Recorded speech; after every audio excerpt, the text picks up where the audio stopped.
Good morning, dear students. Welcome all. So yesterday we completed our chapter, that is living organisms and its surroundings. So for today I have taken the new chapter from your book, that is light, shadows and reflections. Okay, so let's get started. Firstly we'll study what is light. So light is a form of energy by which we are able to see objects around us. Main source of light is sun. So प्यारे बच्चों, आप सबको तो पता ही है कि light means रोशनी. गाश एथनो इस क्वेश्चन पर. तो लाइट जो है ये एनर्जी का एक फॉर्म है जिसके कारण हम अपने जो भी ऑब्जेक्ट्स हमारे आस पड़ोस में होते हैं वो हमें दिखाई पड़ते हैं with the help of light. और हमें मेन सोर्स जो हमारे पास लाइट का है दैट इज सन. सन जो है अल्टीमेट है जिसकी रोशनी से हमें दिन में सारी चीजें दिखाई देती हैं, विजिबल होती हैं. ठीक है, ये एक नेचुरल एजेंट है सन, जिसके कारण आपको सारी चीजें विजिबल हो जाएंगी.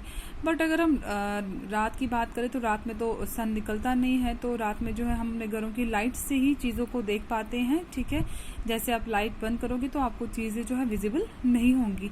जबकि दिन में जो है हमारे पास नेचुरल सोर्स होता है दैट इज सन, जिसके कारण आप सारी चीजें दिन में देख पाओगे जो भी आपके आस पड़ोस में होती है, चाहे प्लांट्स हो, एनिमल्स हो, बर्ड्स हो, शॉप्स हो, ह्यूमन बींग्स हो, व्हाटएवर, सब चीजें आपको सन की मदद से दिखाई देंगी. ठीक है, तो नेक्स्ट हम पढ़ते हैं टाइप्स ऑफ ऑब्जेक्ट्स. फर्स्ट हम पढ़ेंगे ट्रांसपेरेंट ऑब्जेक्ट्स. कहते हैं कि ट्रांसपेरेंट ऑब्जेक्ट्स क्या होते हैं. Transparent objects, all the objects which allow the light to pass through them are called transparent objects. कहते हैं कि सारे ऑब्जेक्ट्स जो होते हैं जिनके बीच में से लाइट पास होती है उन्हें हम ट्रांसपेरेंट ऑब्जेक्ट्स कहते हैं. For example air, glass, pure water. Air से भी हम जो है सारी चीजें देख पाते हैं क्योंकि एयर जो है ये दिन भर चलता रहता है और हम लोग जो है एयर के थ्रू भी सारी चीज़ें देख लेते हैं. ये ट्रांसपेरेंट ऑब्जेक्ट की एग्जांपल है. या अगर आप ग्लास की बात करो, हमारे घरों में ग्लास की चीज़ें होती है, ग्लास के विंडो होते हैं, ग्लास के यूटेंसिल्स होते हैं, तो उनमें से भी आर पार दिखाई देता है.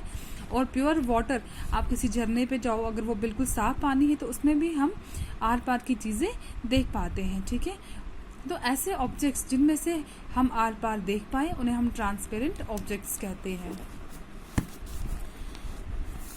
नेक्स्ट है हमारा translucent objects.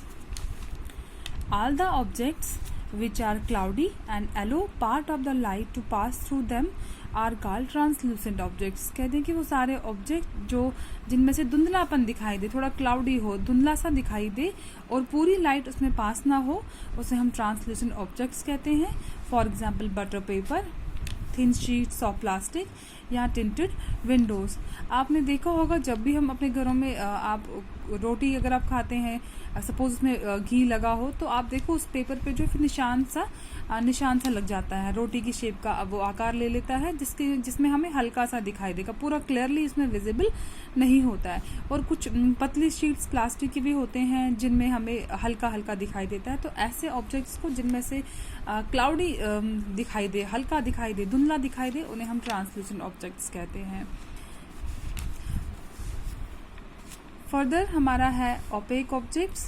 All the objects which are not transparent और translucent, so no light passes through them and you can't see through them. कहते हैं कि ऐसे सारे ऑब्जेक्ट्स जो ना ट्रांसपेरेंट हो और ना ही ट्रांसल्यूसेंट हो, जिनमें ना पूरा दिखाई दे, आर पार दिखाई दे, और जिनमें ना धुंधला दिखाई दे. ओपेक ऑब्जेक्ट्स ऐसे ऑब्जेक्ट्स होते हैं जिनमें बिल्कुल भी लाइट पास नहीं होती है और आप ऐसे ऑब्जेक्ट्स के आर पार नहीं देख पाओगे. ऐसे ऑब्जेक्ट्स को हम कहते हैं opaque objects. For example stone, पत्थर. अगर आप पत्थर के आर पार देखने की कोशिश करो तो आपको उसमें से नहीं दिखाई देगा. या अगर आप वुड, लकड़ी के बीच में से देखने की कोशिश करो तो उसमें से भी आपको क्लियरली दिखाई नहीं देगा, कुछ भी नहीं दिखाई देगा. या अगर हम फ्रूट्स की एग्जांपल ले तो फ्रूट्स में से अगर आप कोशिश करो देखने की तो आप उसमें से भी नहीं देख पाओगे, क्योंकि ये सारी जो एग्जांपल्स है ये ओपेक ऑब्जेक्ट्स की है जिनमें से लाइट बिल्कुल भी पास नहीं होती है और जिसके कारण हम आगे आर पार का नहीं देख पाते हैं. ठीक है, so dear students, here I conclude my today's topic, that is light and types of objects. Okay, thank you.